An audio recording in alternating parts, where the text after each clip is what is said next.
સુરતમાં ગરમી ચાલુ થાય તે પહેલા જ આઈસ્ક્રીમના નમૂના ફેલ. સુરત મહાનગરપાલિકાના ખાદ્ય પદાર્થોના ચેકિંગમાં દૂધ અને આઈસ્ક્રીમના 9 નમૂના સબસ્ટાન્ડર્ડ જણાયા. સિદ્ધિ આઈસ્ક્રીમ, પાર્લે પોઈન્ટ જેમાં કાજુ દ્રાક્ષ આઈસ્ક્રીમમાં મિલ્કફેટ ઓછું જણાયું.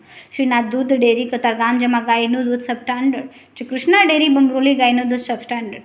A1 ડેરી ઊન ગાયનું દૂધ સબસ્ટાન્ડર્ડમાં ચામુંડા ડેરી ઊન ગાયનું દૂધ સબસ્ટાન્ડર્ડ.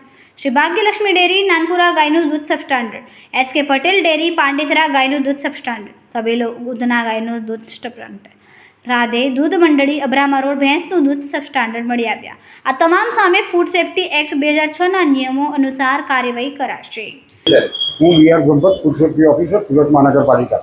માનનીય કમિશનર સાહેબ શ્રી, માનનીય deputy commissioner health and hospital સાહેબ શ્રી અને માનનીય આરોગ્ય અધિકારી સાહેબની સીધી સૂચના અને માર્ગદર્શન હેઠળ સુરત મહાનગરપાલિકા વિસ્તારમાં આવેલ દૂધ અને દૂધની બનાવટોનું ઉત્પાદન, વેચાણ અને સંગ્રહ કરતી અલગ અલગ સંસ્થાઓમાંથી અલગ અલગ ઝોનમાંથી નમૂનાઓ લઈ પૃથ્થકરણ અર્થે લેબોરેટરીમાં મોકલાવી આપવામાં આવે, જે પૈકી 9 નમૂનાઓ સબ સ્ટાન્ડર્ડ જાહેર થયેલ છે. આ નમૂનાઓ સબ સ્ટાન્ડર્ડ જાહેર છે. તેમાં મિલ્ક ફેટનું પ્રમાણ ઓછું છે અને સોલિડ ફેટનું પ્રમાણ પણ ઓછું છે. તે અનુસાર food safety and standard act પ્રમાણે આગળની કાર્યવાહી કરવામાં આવશે.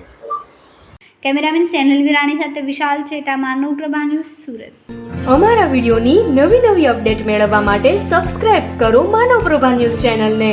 બેલ આઇકન ક્લિક કરો લેટેસ્ટ વિડીયો સૌથી પહેલા મેળવવા માટે.